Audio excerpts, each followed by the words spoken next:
Welcome to the Anxious Black Belt. Today I've got a special guest, Josh Peacock from a Learning Combat, and a special topic that I am getting very confused about, and I hope that Josh gonna be able to explain because he done extensive research in that, got educated in that, got qualified in that, and is an expert. How are you, Josh? I'm doing well. Thank you for having me on. I'm honored to be here. Can you take us through your little bit of a background of your martial arts kind of journey? hmm so I started, as so many did, in Taekwondo in the ATA, and I did that for about 5 years and got up to third degree black belt. Um, and then I was moving into my teenage years there. I wanted to, at the time, I perceived Taekwondo as easy, um, because mostly because we'll get into this later because of the way the curriculum is structured.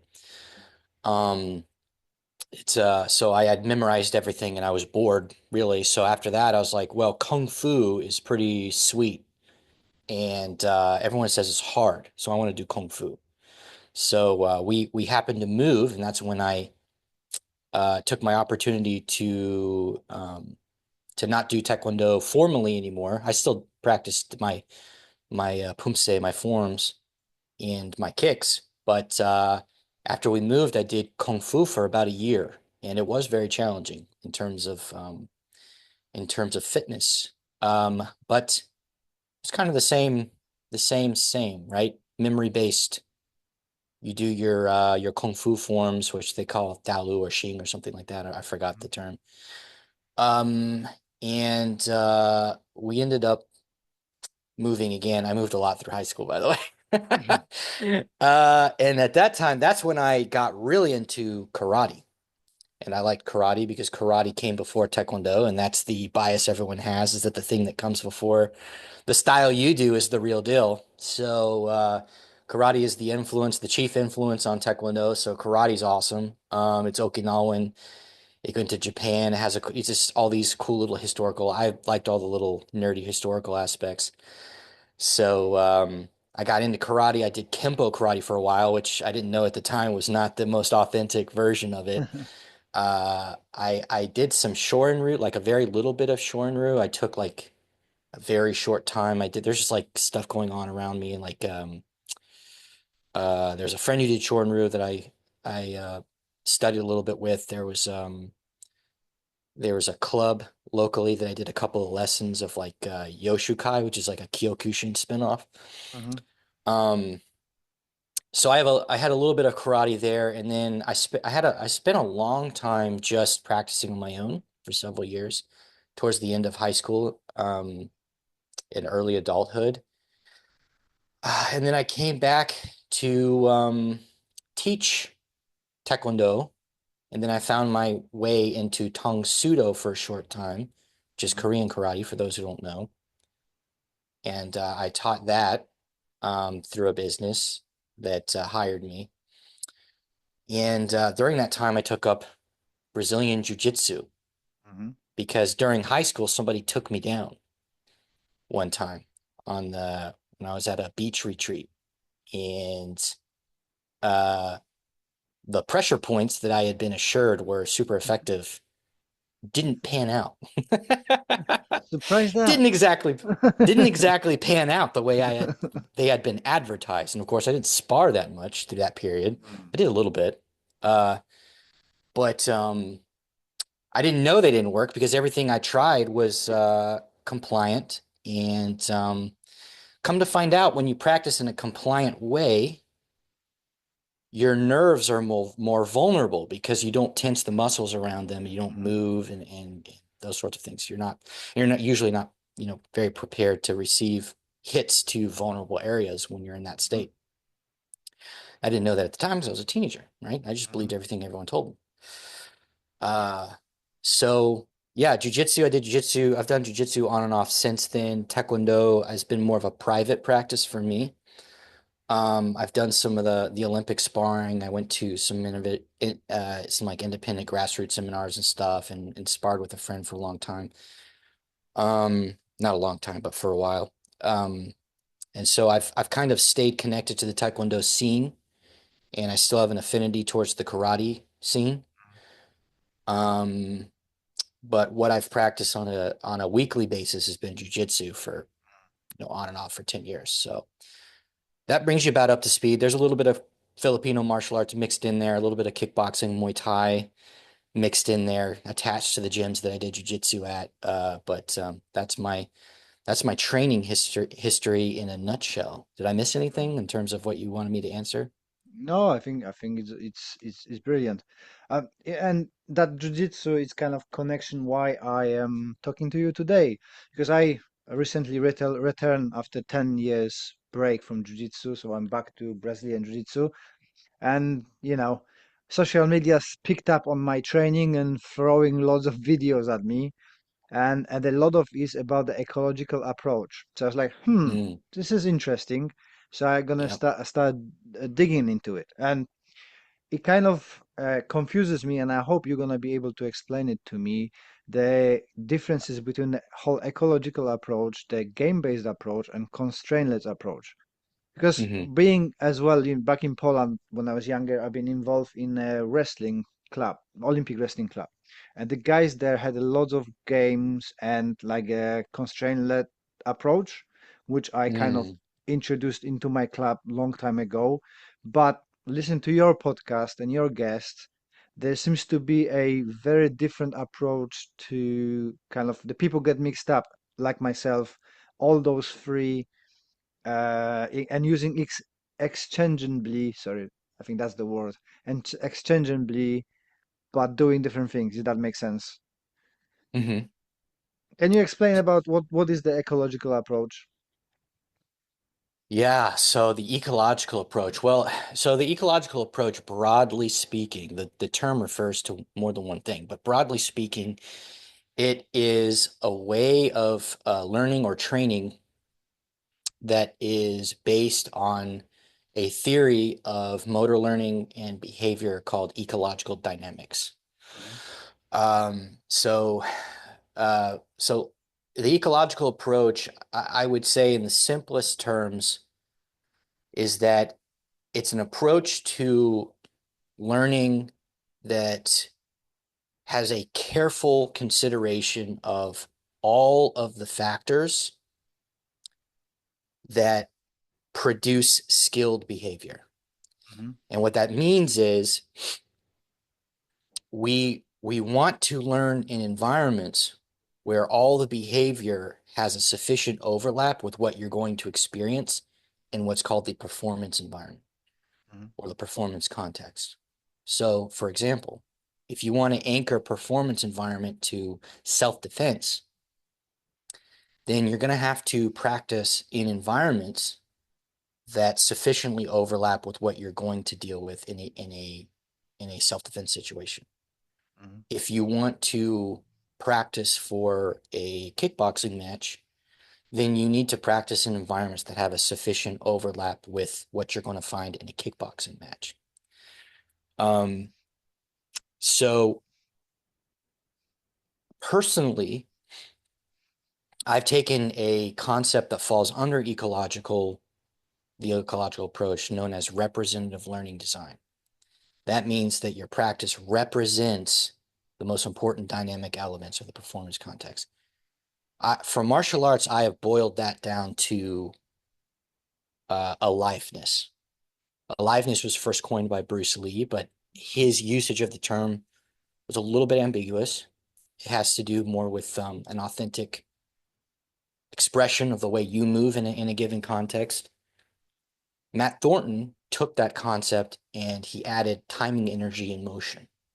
mhm, Timing, energy, and motion is roughly what you would expect from something that's live, right? When you actually do something that's sparring based or free sparring itself. I took what Matt Thornton did and I boiled it down to unscripted, uncooperative, and they must work together. If mhm, it's unscripted but cooperative, it's not alive, right? Or any other way around. Um, so my rule for if something is sufficiently representative of the performance environment is that it's alive. That's the bare minimum. Mhm. You'll want to add more elements to make it more, you might say realistic. But the thesis of the ecological approach is that that is what's most likely to transfer your learning in the applied context. Do you want to get into like transfer of learning at all? Yeah, wherever you want to go. Okay. I'm kind of Yeah.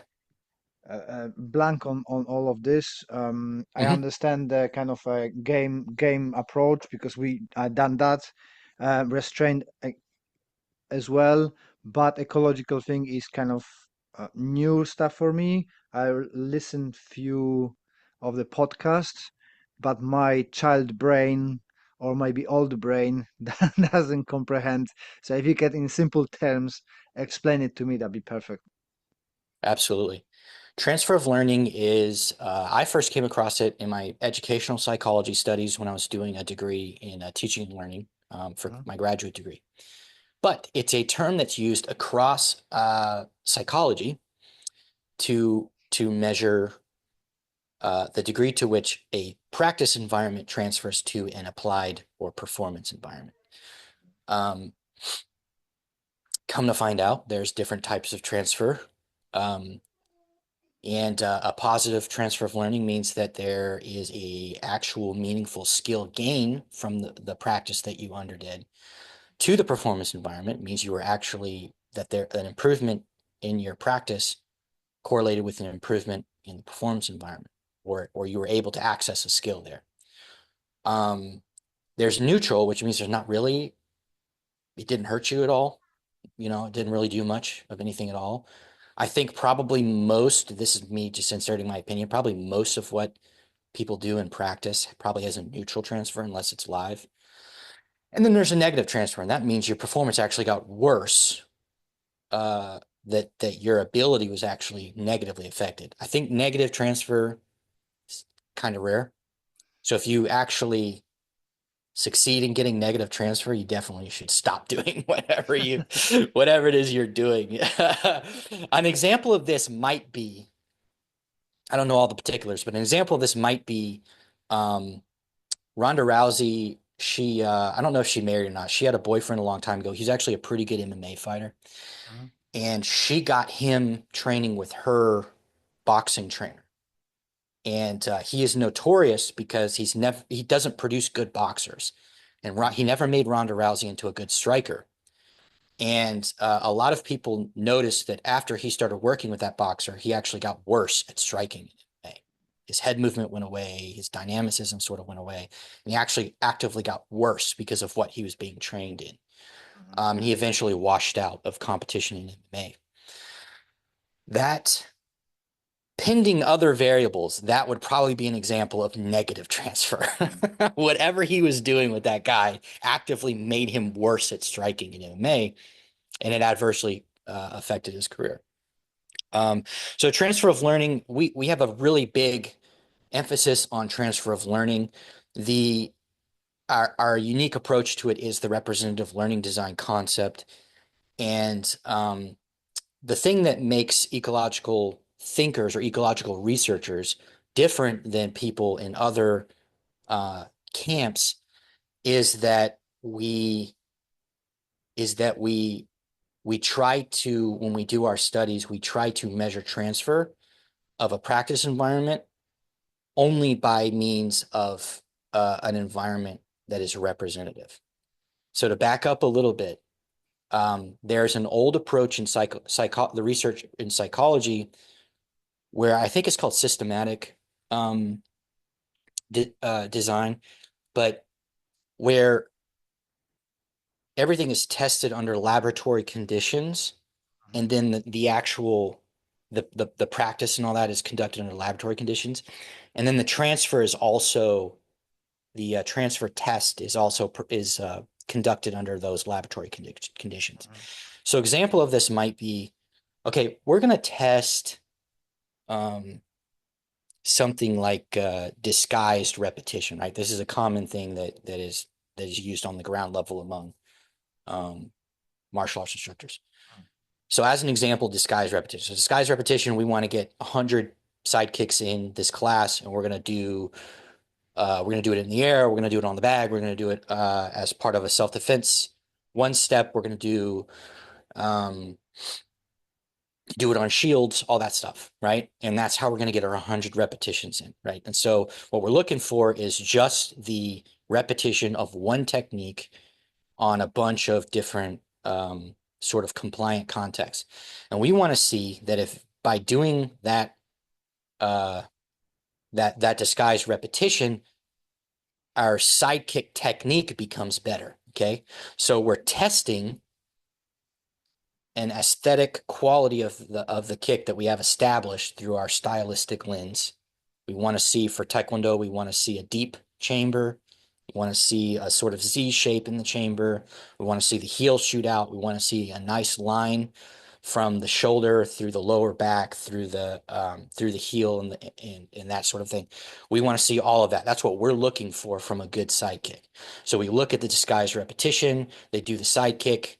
They get some instruction, and then we see in a transfer test, does it improve the sidekick technique? Okay. Mhm. And it might or it might not. Who knows? It's if the instruction is good enough, if it's not, whatever. Um, those are the two parts of that test that we're testing. The only problem is we're never testing the function of the kick. Mhm. So ecological dynamics comes in and says that's a dumb thing. And I'm being a little incendiary here. That's an irrational thing to test because the form of the kick is not necessary downline of an increased ability to use the kick. So what are the functions of the side kick? Well, to keep people away, to hurt, to inflict massive damage because it's a very strong kick. Um, it can be used as a sort of counter kick, right? So it has a lot of functions. But none of those functions are entailed by the form of the kick. Um, the form of the kick in application tends to look different depending on how it functions. So a side kick in Taekwondo that you use to keep people away, it's actually going to have a shallower chamber than the beautiful formal side kick that you see in Pumse that you're measured on in class when you're measured on probably for your black belt, right? The form of a side kick for that function is never even tested, never even shows up in the test on the old view. So ecological dynamics says actually we need to come in and test the function. And the only way to test the function is to actually engage in a situation where you have to use it in a realistic Mhm. way. And Okay. so the way we would test that is okay, here's disguised repetition. Did it improve your ability to actually stop people, counter, and inflict damage? Mhm. Go So ahead. if I understand it properly, I'm gonna use an analogy from the motoring environments. So we've got the car's mileage being tested in the lab, and it's Mhm. never the same as driving in a real environment, right? So Yes. depending on your activity, if you want to have a 4x4, being in a lab is gonna be totally different Yes. measurements, right? Is that Yes. that's kind of line of thinking, right? That is a very good analogy, right? And because those are different environments, and those environments have different factors and different levels of variability. Hmm. Got it. Yeah. Yeah. So transfer of learning is really big. We're really concerned with that. On a folk level, and by a folk level, I mean just people that do martial arts, they have a received wisdom about how teaching works, how skill development works, that they haven't questioned very much. They don't really study motor learning. They don't study ed psych, any of those sorts of things. Um, on a folk level, transfer of learning is not a big concern. And if it is a concern, um, testing which methods lead to better transfer is not a concern. Hmm. So in traditional martial arts, and this applies to MMA, boxing, and jiu-jitsu as well, the name of the game is how plausible is your rationale. And this is why the kata application thing is such a sticking point. one of the reasons why it's really difficult to get the ecological approach across is because it really just invalidates the application process. Hmm. Um, as a central part of the pedagogy, not necessarily if you want to do it for fun, there's nothing wrong with that as an Hmm. intellectual exercise. But as a way to develop skills, it's backwards because the demands of the environment should be the starting point for developing skills. So if you want to do self-defense, you need to start with self-defense scenarios as a way to Hmm. build those skills. If you want to be good at Olympic Taekwondo, you have to start with the Olympic Taekwondo rule set as a way to build those skills. What are the demands? What are the skills? What are the different things that are involved in that? Um, so yeah, these are very to understand why the ecological approach from a scientific standpoint is so different and so necessary, in my opinion. It requires you to actually examine, to ask some uncomfortable questions about probably everything you believe, everything you were told, everything you've believed about learning in an academic environment, not just martial arts. Um, it requires you to open up for, put a question mark on things you thought were settled, right? Hmm. For example, about the utility of repetition, about the utility of compliant, the teaching of exact technique, those sorts of things. These are a given across martial arts, Hmm. but um, but for traditional martial arts especially, that's our thing. We're really about the precision of the technique, the aesthetic, the beauty, the way it looks. Um, and we kind of use that as an excuse to reinforce our view of all of or most of our combat knowledge and our self-defense knowledge coming from the forms, like needing to practice that to actually get better at fighting and get better at self-defense. Any questions at all? Yeah, so um, well, I got those conclusions as well that, kata itself won't win fights, right? So for our dojo, for about, uh, my teacher started, so it must be about 15, 20 years, we're doing kind of opposite. So we're doing application first and then do the learn the form. The drawback is form is not as aesthetic as other way around. But recently, what I Mhm. started to do, instead of doing the exact, we're doing this movement first and that's from the form, I started doing kind of I would think it's a restrain, constrain approach. So I would say in this particular situation, it's a hook coming towards you. You block it however you want. I don't care. Protect your head. From there, you need to do a counter, but it has to be a hand. And then Mhm. you want to be connected and go into grappling. And from this one, it comes for us let's say the pinan first or something like that. And then I explain this is how it looks. You connect it. The different, everybody's doing it a little bit different, so there are differences. But if you want to formalize this, you need to have a prescribed movements. And then we go to the first section of the kata. So in my understanding, that will be a constraint-led approach, right? The part where you're practicing blocking tactics and you're and you constrain it to one part of that skill set, right? So Mm-hmm. we're just using the hands for this part. We want you to get good with defensive tactics with the hands, but you're not prescribing the exact way to do it. Mm-hmm. That would be the constraint. That would be a form of the constraints-led approach. Yeah. Yeah. Um, in So how terms of would like, how would that differ with the ecological approach then? oh, it doesn't at all. So Ah, let okay. me yeah, let's there's so much to get into. It's very it's one of the frustrations of communicating this to the martial arts community is that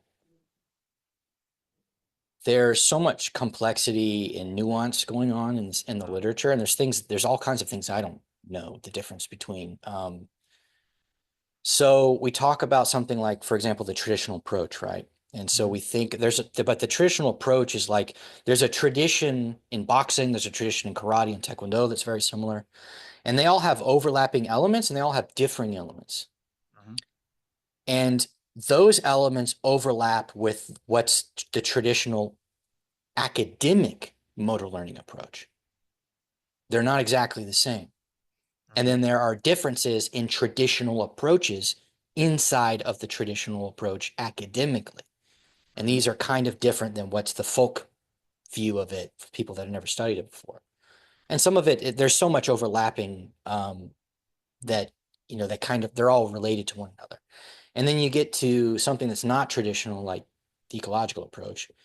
There's other forms that aren't ecological approach per se that are also newer and different and Mhm.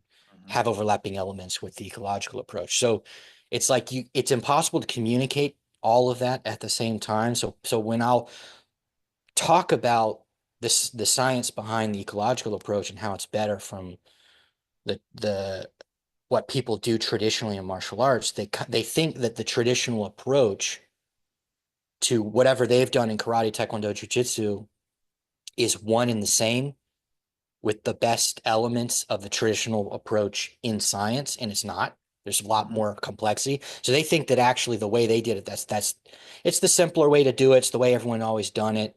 And if there's a PhD somewhere that says that this is the way to do it, then everything I've ever believed is validated, right? Which is just not the case. Yeah. There's a lot of things that traditional martial artists do that is I'm a little bit on a tangent here. I'm going to explain constraints and all that. There's a lot of things that traditional martial artists do that the best, most current versions of uh, the traditional approach, let's call it information processing, right? Mhm. They would absolutely not recommend. Okay. um, they would absolutely not, right? That's a separate can of worms. So ecological dynamics is the theory. Mhm. The constraints-led approach is a methodology of application. Mhm. Okay.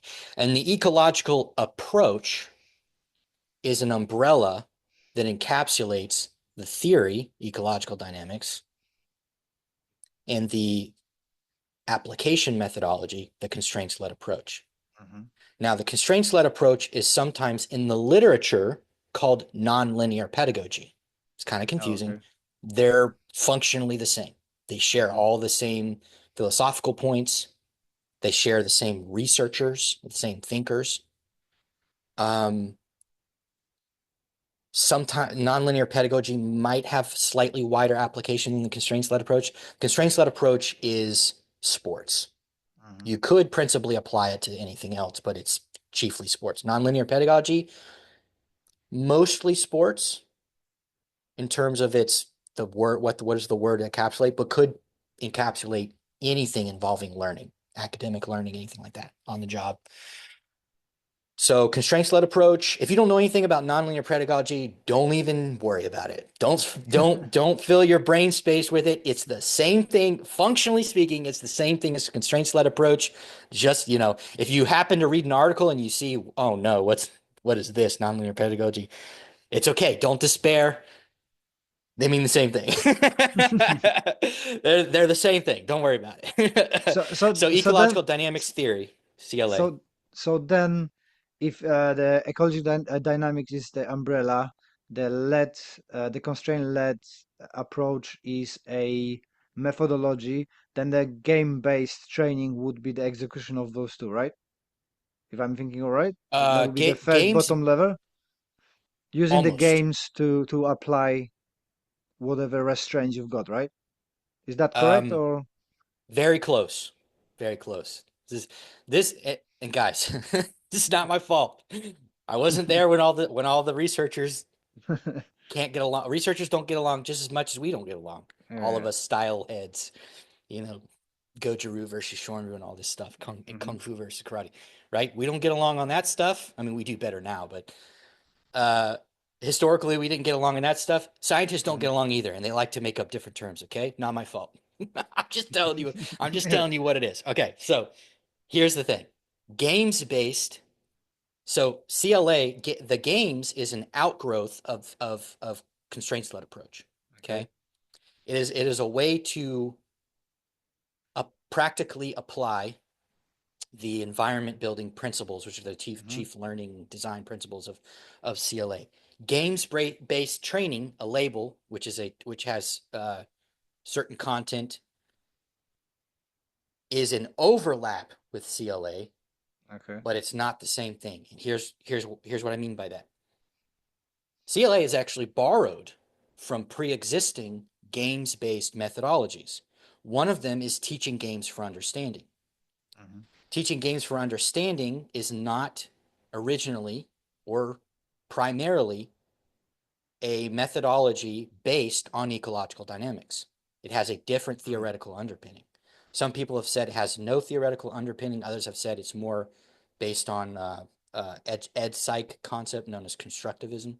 Hmm. Um, that is an approach to physical education that's been adopted by many coaches, um, and it bears many similarities with the approach taken by the constraints led approach, in part because we borrowed from them a little bit, Hmm. but because they like to learn primarily through games. Now there are some nuances between the two.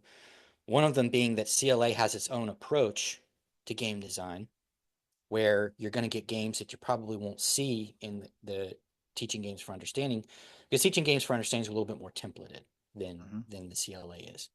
Um, and you don't have to worry too much about all the complexities of theories of behaviors and stuff, as long as you buy the philosophy of teaching games for understanding.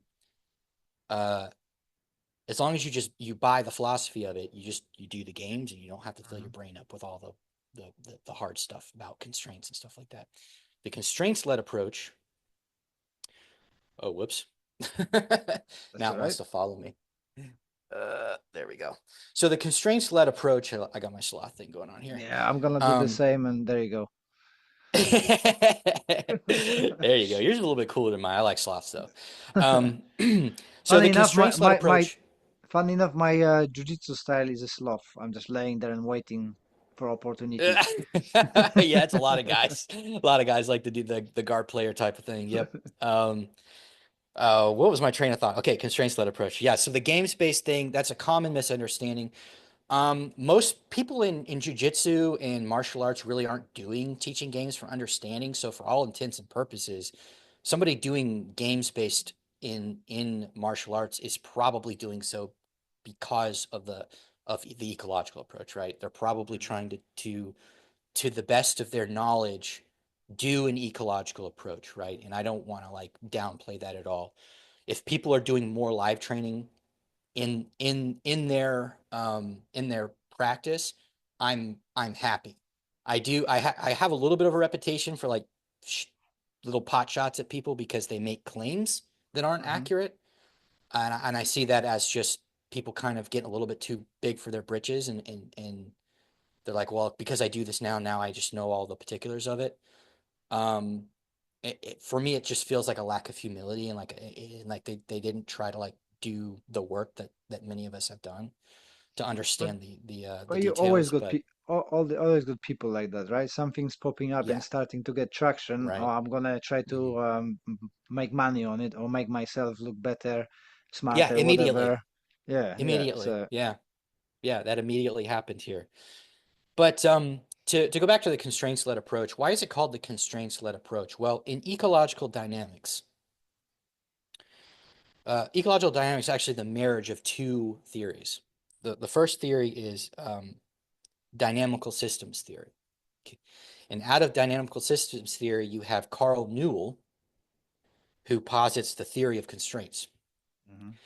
And so, in his work in childhood development, Carl Newell, and this is a groundbreaking work in the 80s, right? This is well thought of by psychologists outside of the ecological dynamics space. Carl looks at babies and he looks at how much learning happens throughout the childhood, the development of a child throughout his childhood or her childhood. And until they're 3 or 4 years old, probably even older than that, virtually all of the learning is through exploration and imitation, Mhm.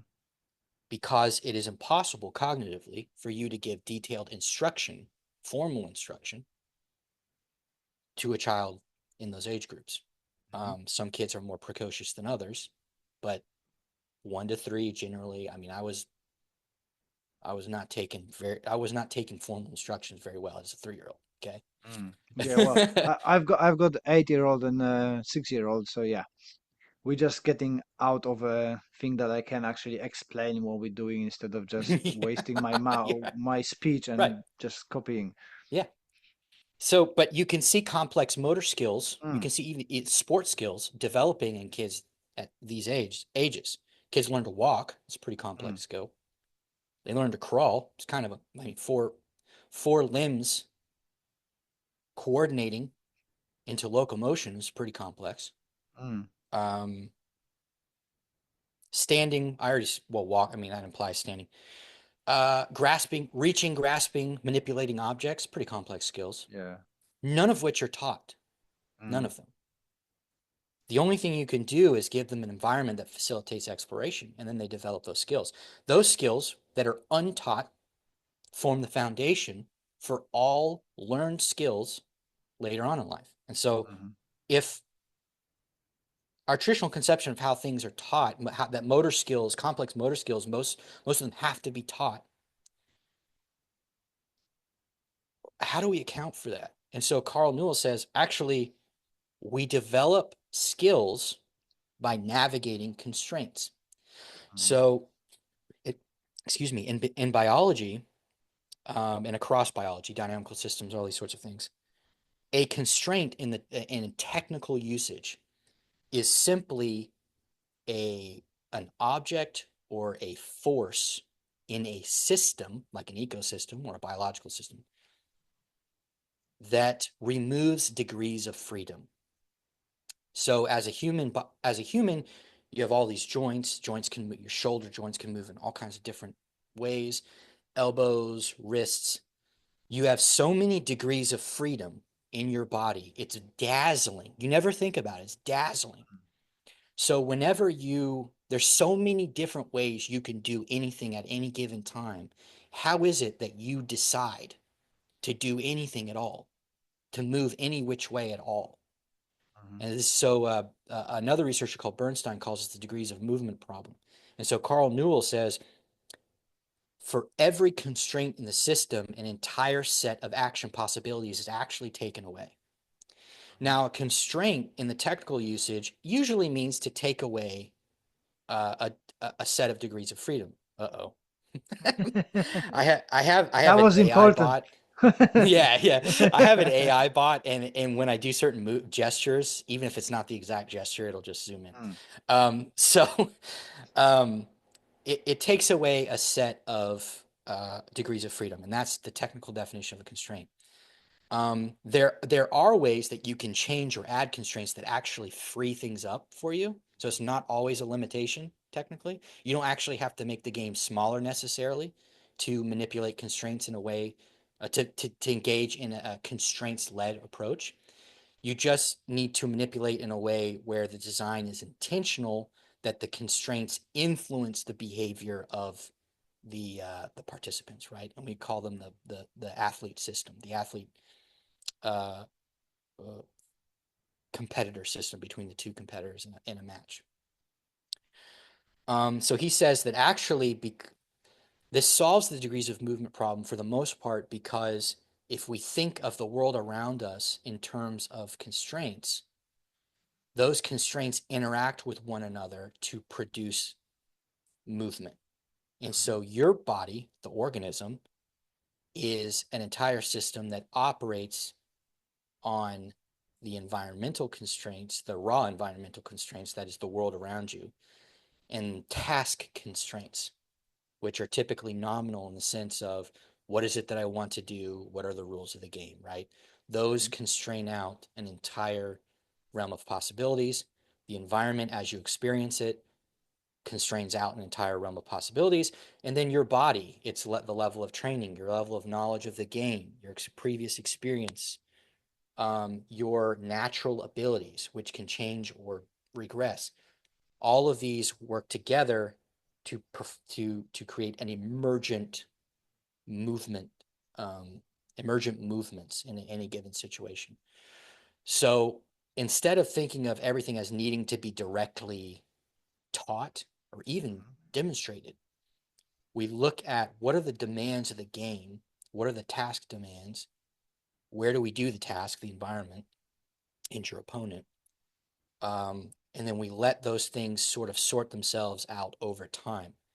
And what we do as coaches is we manipulate the environment. Here we go again. Important stuff. Important stuff. Yeah, I need to stop gesturing. No, now it doesn't want to. I think I'm gesturing the wrong way. Come on, dude. No. There we go. Yeah. Okay. I'm just gonna leave it there. That's Um, right.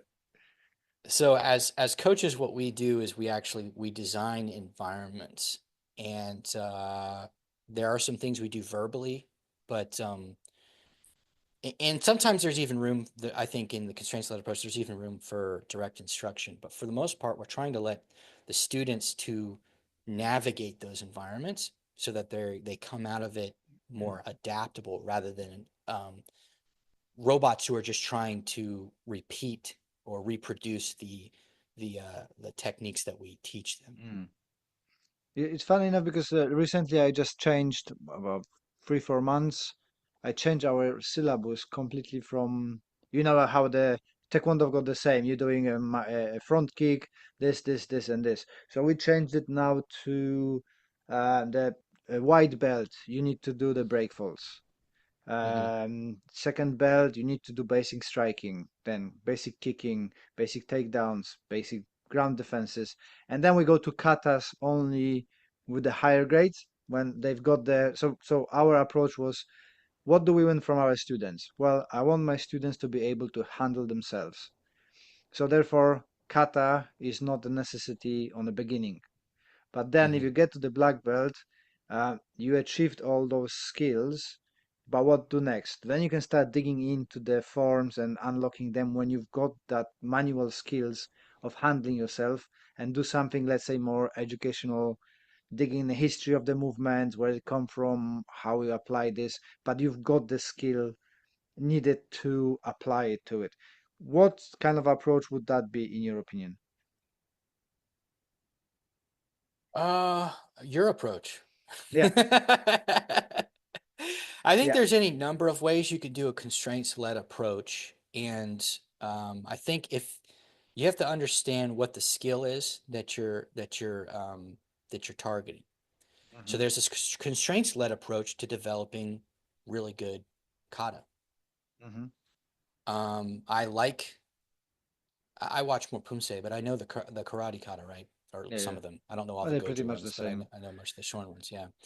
So I like to watch competitions. Hmm. I appreciate. I know a lot of karate people don't like that, but I like it. I think it looks good. Um, I like Sport Pumse, which is the Taekwondo version of competitive kata. Hmm. I think it looks beautiful, and I think it's like it's an artistic. It has artistic merit. It has Hmm. cultural merit, and there's a reason to do it. Not everything in martial arts has to be some tied to some practical violence application. Hmm. So you can do whatever you want in your practice as a coach. If you want to be true to the constraints led approach, you have to separate the skills and not mix them together. So Hmm. getting good at kata in an aesthetic sense is a separate skill from getting good at fighting in Hmm. any sense. But also, if you want to engage in a cultural practice of applying the kata into something, that's a separate skill from being good at kata aesthetics. It's also a separate skill from just getting good at fighting. So if you want people to engage in an intellectual exercise of translating kata into sparring, you have to first understand that that is a separate process Mhm. from just getting good at sparring. You can go your entire life getting good at karate, sport karate. You can go your entire life getting good at sport taekwondo or Olympic taekwondo, the sparring, never do a kata or a poomsae, and be Mhm. the best in the world, and still look just like every other, not just like, but look identifiably like all the other taekwondo competitors and karate competitors because the entire time that was actually a separate domain of skills than Mhm. the kata and the application of the kata. So I think if you can separate those skills and then you can find a unique synthesis on how to progress your curriculum, as long as you understand the differences between all of those skills, that's to me, that's the constraints led approach. Now, if you mix them together and start making claims like you absolutely need, you have to do the kata. Mhm. You have to apply the kata. You can never be this or that. Well, that's not the constraints led approach because it's a muddied view of how skills Mhm. develop and what is necessary for skills in a given context. Yeah, we'll see how it's gonna go. I just started it, so I usually change something in my curriculum, give it a five Mm-hmm. years, see the results, and then rethink it Yeah. and change again. So this is like 7.2 approach now. Yeah. So we'll see, right? It's never ending Yep. story with improvement, but I think that's the Always. need. If you want to be a good coach, you need to keep looking and changing views and Mm, stuff. And for mm. you, what results did you see with students and people who using the ecological approach? Is there a huge jump in the quality of results? And the on top of that, another question is there a much of a resistance to the new approach?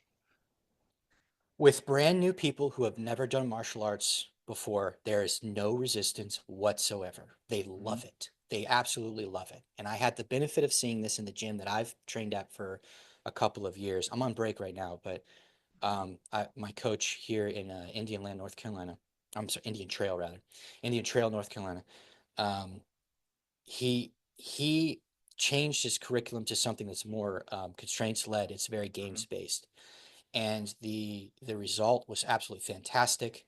There's I have many years in the traditional approach of jujitsu, learning under those approaches, and these guys are giving me trouble after only a few months of doing this, right? So the Mhm. results initially are fantastic, and there is no. I think I asked him about this. I never looked at the numbers. He said his retention numbers are fantastic, right? He's also a great coach, anyways, regardless of the approach. Um, so his experience with it has been really stellar. And I know from Scott Seavright, who used to have a podcast that was similar to mine. He's done it through kickboxing, jiu-jitsu, and MMA for many, many years. He's running he founded his school this way almost. Um, Greg Souders, most famous in the space, has done it, and he's taught a pure eco approach for many, many years now. And Mhm. he has a couple of students who are purebred in that approach coming up who are very good. I rolled with one of them, couldn't do anything, nothing at all. Mhm. It's his adaptability is unreal. So there's more than that goes into being a champion. So they're still struggling to push over that hump. But one of his hybrid athletes who started in the traditional approach and then has been training primarily or in actually entirely ecological approach for the last several years went to the ADCC. And he Oh, didn't he cool. didn't win, but he um, he he just dominated the competition to get into there. Mhm. And the best guys in the world are at Yeah, yeah, ADCC, yeah. right? And there's more than just drilling and teaching techniques that goes into um, people say that those people they all do the drills and the techniques and everything. That's why they beat him, and that's just I don't think that's the case. I think they spar more. They spar a lot more. They have a lot more sparring, and they do drugs. Yeah, yeah. Right. You look at them and they say, "Oh yeah, they clean." Okay. Mhm. What would be your recommendation for people like myself who just started? They're not very educated in that subject, but would like to start changing things in the club. What would be the Mhm. first stage when they starting to educate themselves, reading about it, listening about it, but they want to start doing something different? What would be the first step? Yeah, the first step is, if you don't want to run a whole class that's entirely constraints led or eco, start with the warm up. Okay, so instead of the calisthenics and the drills, Hmm. do something that is live, interactive, but very, very controllable. So if you do jujitsu, Hmm. um, do some hand wrestling. And so let's say that what you just want to maintain connection to the wrist. That's like the simplest version of that, right? And Hmm. that's the only task. The only task is to maintain control of the other person's wrist. And so now, or two wrists or two on one or something like that, right? You can change the task parameters. You don't have to do one thing. In fact, you shouldn't do one thing. You should always be changing what those are. Uh, that's it. And so now the two opponents are breaking wrist holds and then trying to establish their own holds in different ways, moving around, doing different things, exploring and experimenting. Um, look, look at the how they're engaging with the task. Um, what you're going to find is probably that they're doing things that you thought you had to teach. They're going to start doing them immediately. Okay. So there's going to be a set of things that they do immediately. Now, they're not going to do everything you're looking for. They might not do something like that for 2 years, Hmm. but they will get better and they will develop a game that works for them that just isn't what you're looking for. That's one of the things that you have to start letting go of is how things should look and what people should be able to do and what they need.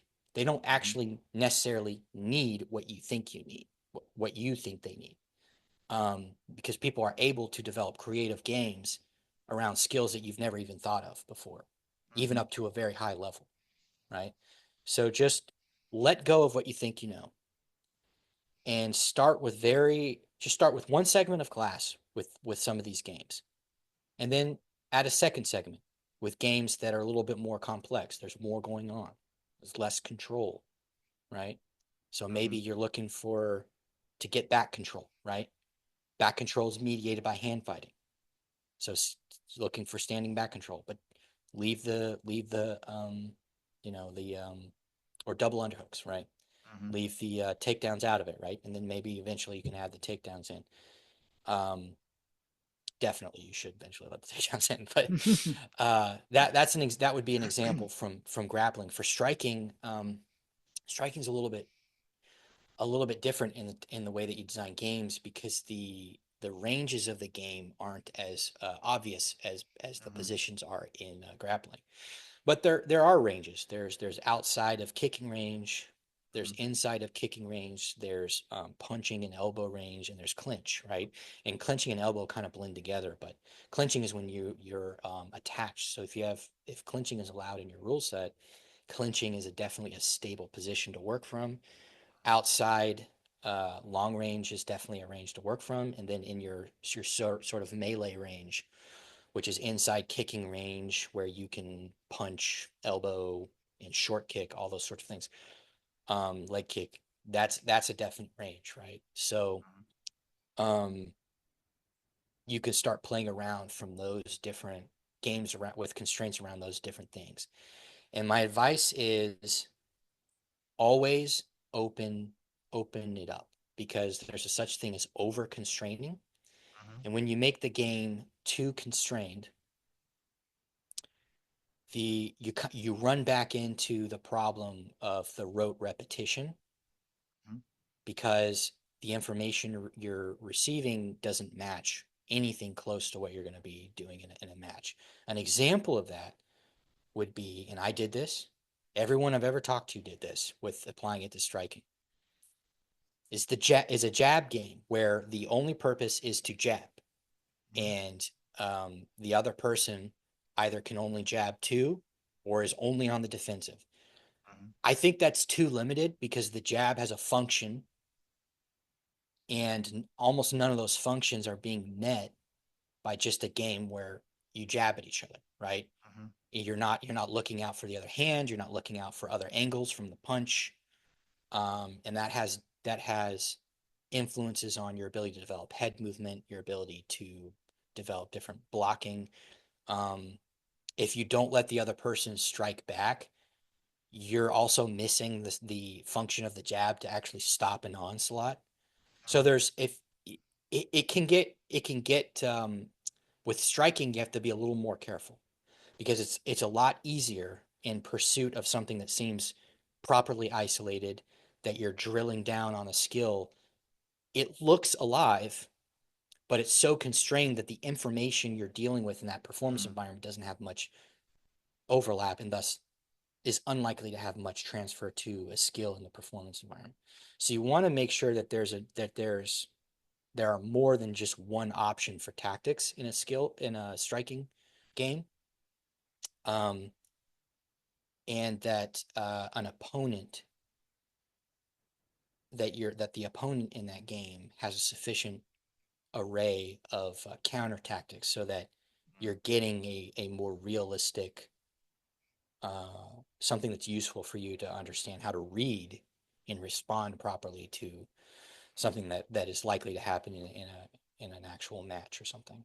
So it should be Yeah. really that the both people having benefit of the game, right? So they have two different tasks, but they both need to learn something that is useful hmm and usable in the life, let's say sparring or hmm whatever, right? Yeah, they can have different tasks. They can also have the same task, right? Free sparring is Mm, basically the same task, and you can design other games that way. And then some games you design with what I call asymmetrical tasks, where they have slightly mm, different tasks.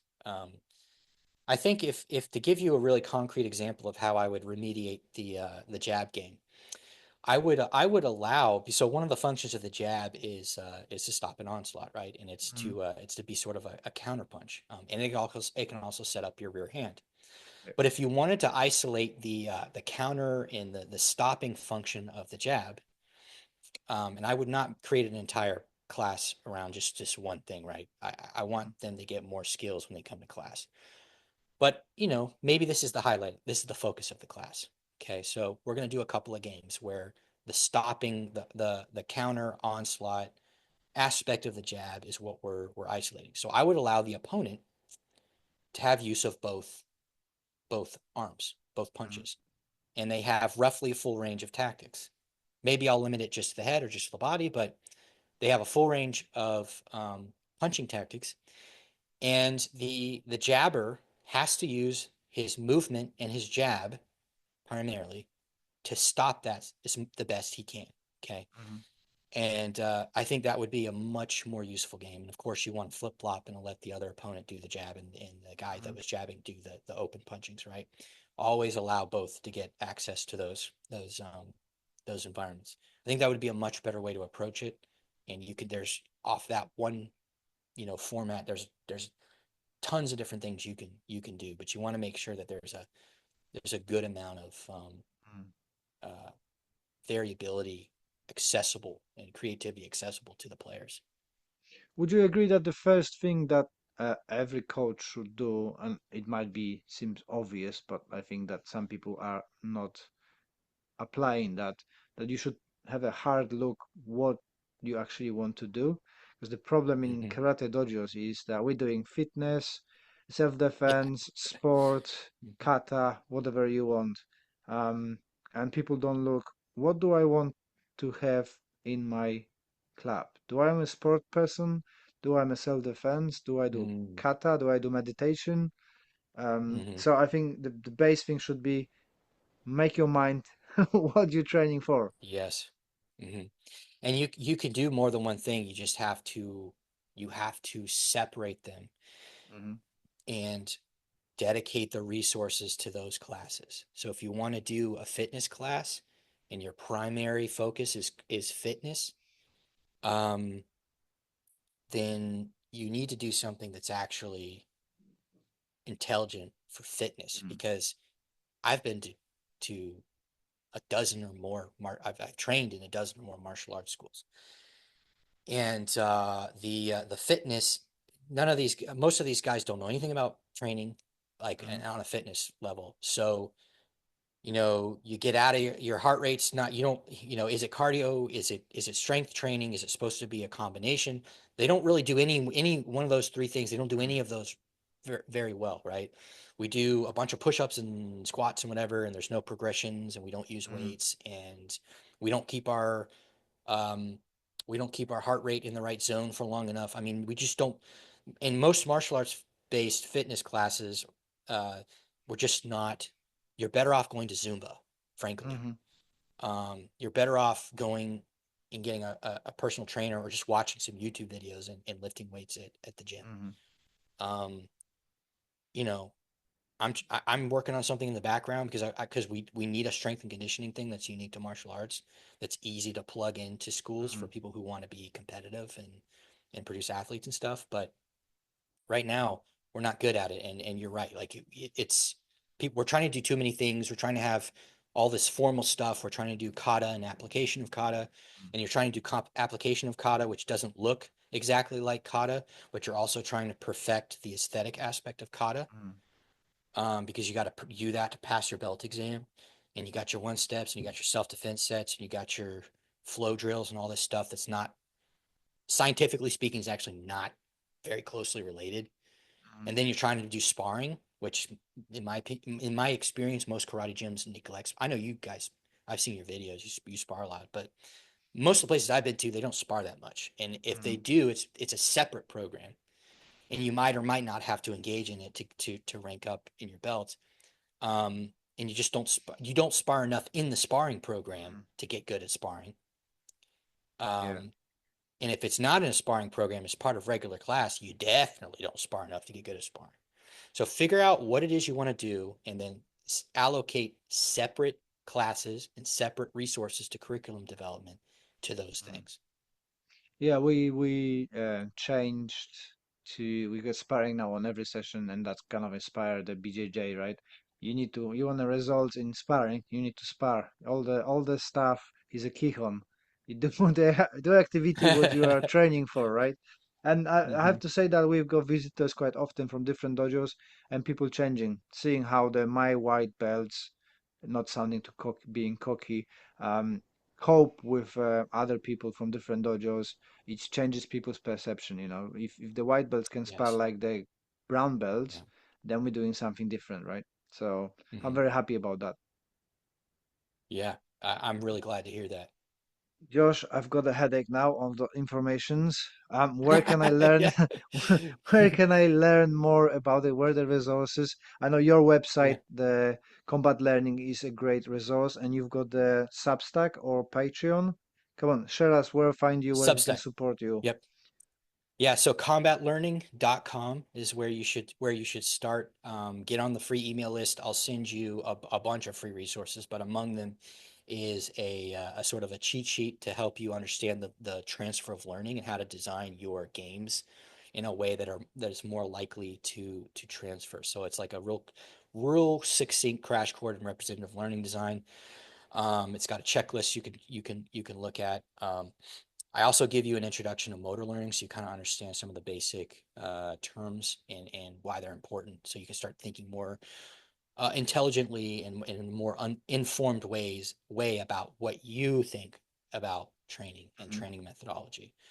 Um, the podcast is it's always been combat learning podcast, but the title now is teaching martial arts by combat learning on all mhm, podcast platforms.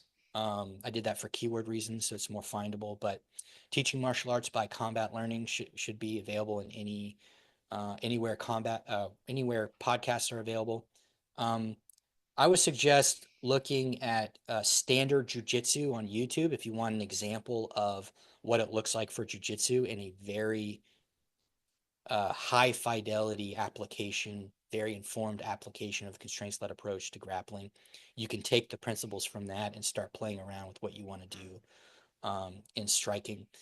Look at, I really like what Scott Seavright's done with the striking. I don't know if he has a ton of videos out on it, but you can reach out to Scott Seavright, Primal MMA.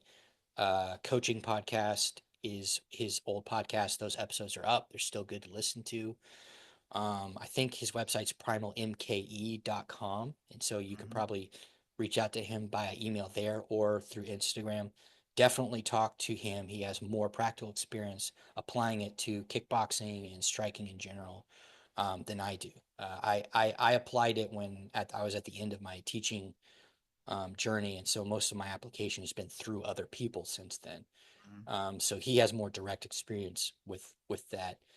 Um, and yeah, there's a lot of people out there, too many to name, but those are the top guys between striking and grappling to look Mhm. at, and just let yourself go down the rabbit hole.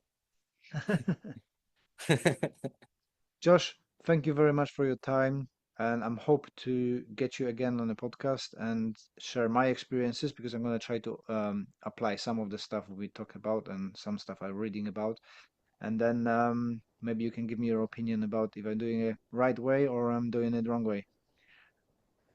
Yeah, don't please. Yeah, please. I love to hear this stuff. And anyone listening, I forgot to mention, don't hesitate to reach out to me either. Mm. I wish people would reach out to me with actual questions about how to do things instead of like Mhm. trying like, get a pot shot on me about something or, Yeah. get one over like an argument or something. I love to explain this stuff. I love to be a guy that you bounce ideas off of, and I'm not gonna like charge you $1,000 a month to do that. Like you just Mm. send me an Instagram message. So please keep in contact, keep me up to date. Do not hesitate to ask any questions. Cool. Thank you very much. Thank you.